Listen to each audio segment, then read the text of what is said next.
C'est ici que tout a commencé.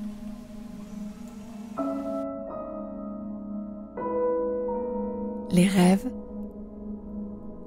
les heures perdues à esquisser des histoires, à faire des listes de ce que j'aime, à regarder les nuages, à imaginer celle que je serai plus tard, à me poser des questions insolubles.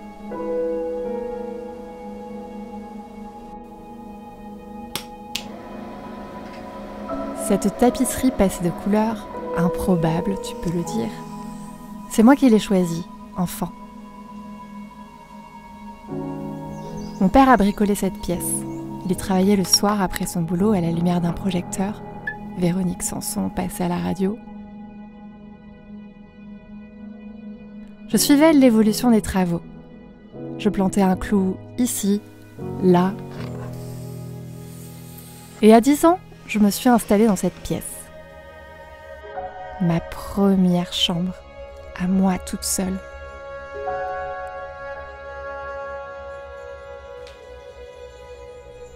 J'ai traversé mon adolescence.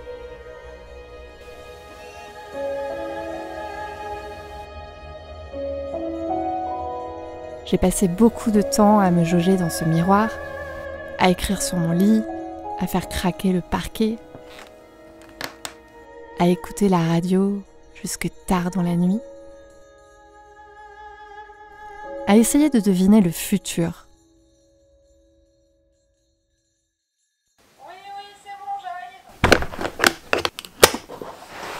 J'ai quitté cette chambre à 21 ans. La suite serait longue, compliquée, dure à raconter. Mais le plus étrange dans tout ça, c'est que je suis de retour dans cette pièce. C'est plus ma chambre, c'est mon bureau, ma pièce à créer. Je suis revenue à la case départ.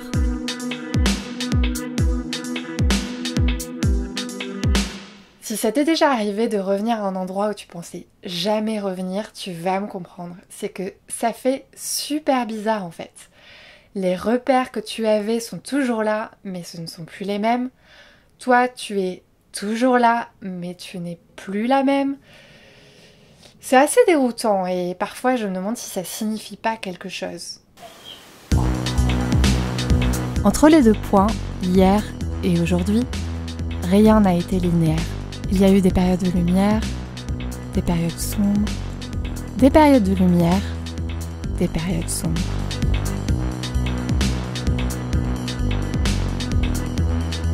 Et plus j'avance dans le temps, plus je me le dis, je pensais pas que ce serait comme ça la vie.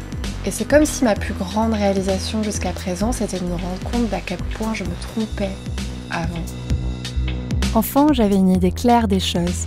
J'avais peint dans ma tête l'image de celle que je deviendrais, une image très précise, très conforme à un idéal de vie tel qu'on peut souvent le voir présenté.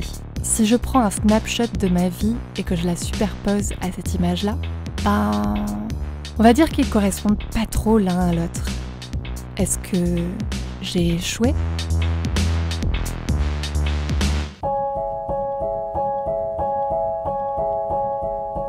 J'ai jamais triché. J'ai toujours respecté les règles du jeu. J'étais sage. On me disait « Assieds-toi là dans un coin, arrête de parler, ne bouge plus ». J'obéissais. Je faisais fidèlement ce qu'on attendait de moi. J'apprenais bien mes leçons, je collectais les bons points, je faisais pas de fautes au dicté, ou presque. Je faisais le mieux possible dans un monde qu'on me présentait de manière simple, avec d'un côté le bien et de l'autre le mal. Je voulais tout faire pour devenir une petite fille modèle.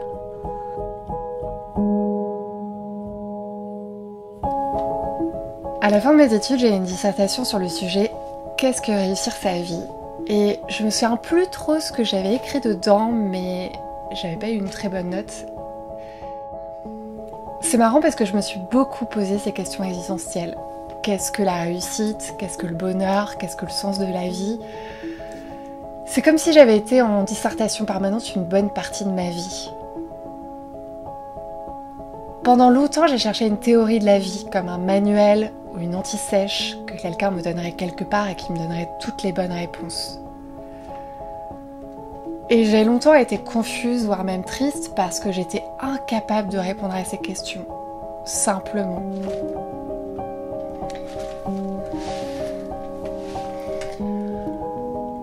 J'ai mis du temps à comprendre que c'est pas en suivant les règles du jeu des autres que tu vas trouver les bonnes réponses. En tout cas, tes bonnes réponses à toi.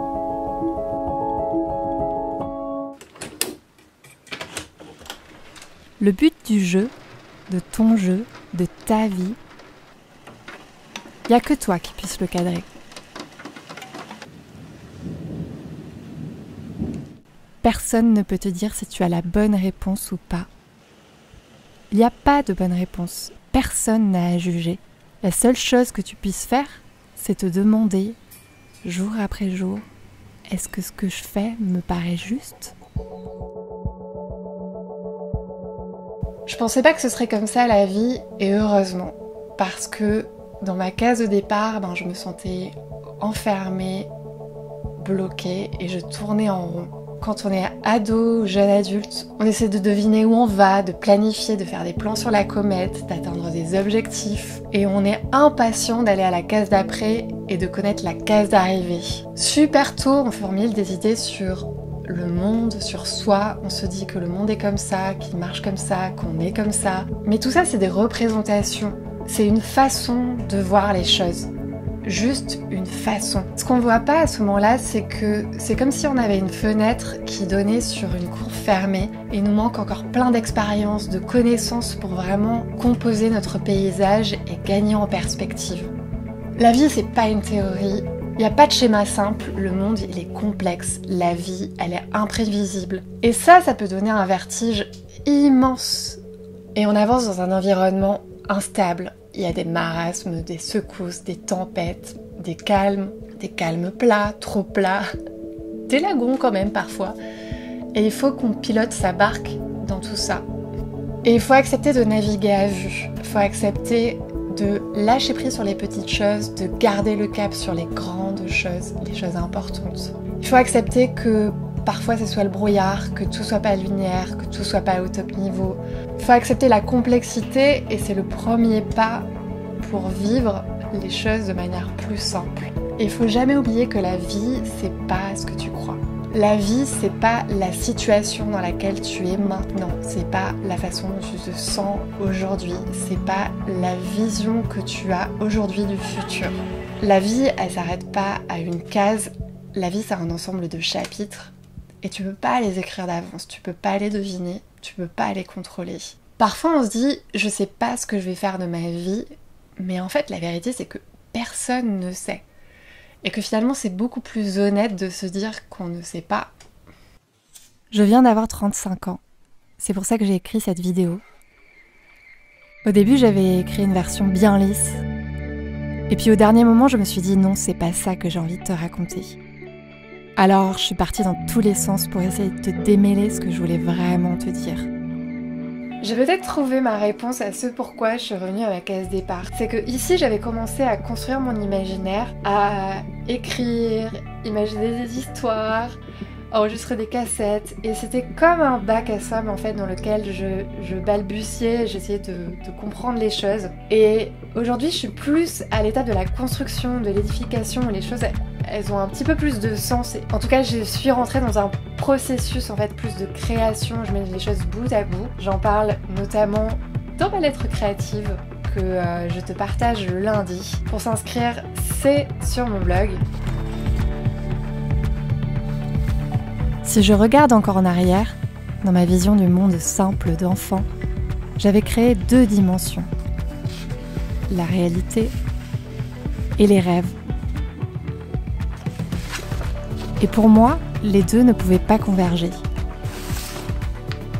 Depuis, j'ai compris que je pouvais créer mes règles, flouter les frontières. La réalité peut s'inspirer des rêves et les rêves peuvent s'immiscer dans la réalité. Dans cette chambre, j'ai passé beaucoup de temps à deviser, rêver, chanter, danser.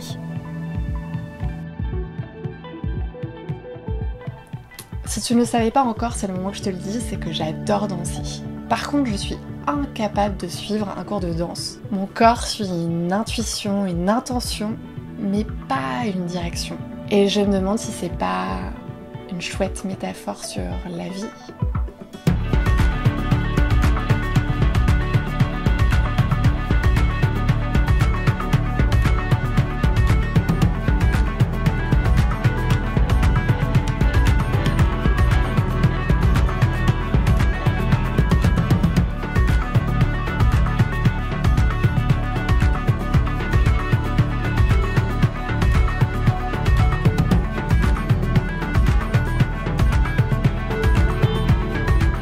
C'est le moment pour moi de te quitter. J'espère que tu auras apprécié cette vidéo.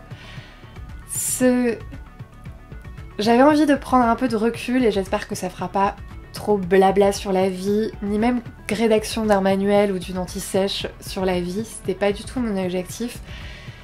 Mais voilà, j'avais envie de faire un point un peu perspective et j'espère que ça t'aura plu. Si tu n'es pas encore abonné à la chaîne, n'hésite pas à t'abonner, à me laisser un petit commentaire pour me dire ce que tu as pensé de la vidéo. Et je te dis à très bientôt. Prends soin de toi, danse quand ça va pas, hurle, chante, exprime-toi, ne reste pas bloqué. Et voilà, j'espère que tu vas bien. Ciao!